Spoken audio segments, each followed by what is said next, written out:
Hey, it's Sarah with Loaves and Dishes, and in today's video, I am going to be showing you how to make this super easy blueberry cobbler.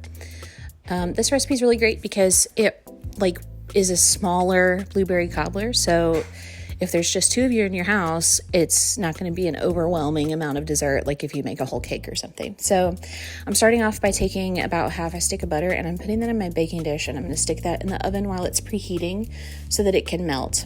And then I am scooping out a cup of flour, a cup of sugar, just regular old white sugar. You could probably use brown sugar if you wanted that brown sugar flavor, but I would recommend white sugar. And then a cup of milk. It's so easy. That's pretty much the base for the cobbler. I did add half a teaspoon of cinnamon just because I like to add a little bit of cinnamon in desserts, but you don't have to. And I also added a teaspoon of vanilla extract. You could also add some lemon zest. That would make it a little bit brighter, brighten up the flavor a little bit. And then you just want to give that a good mix.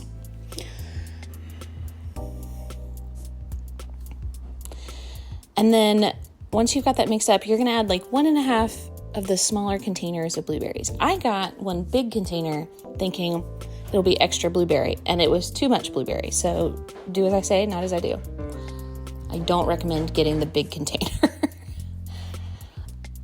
And then once your butter's all melted and you have everything mixed together, you're going to pour that in your dish. And this is where I went wrong. I poured too much in my dish. Make sure you're using the appropriate size dish. But you want to bake that at 350 degrees for 35 to 40 minutes. Mine bubbled over a little bit in the oven, but there it is, all done.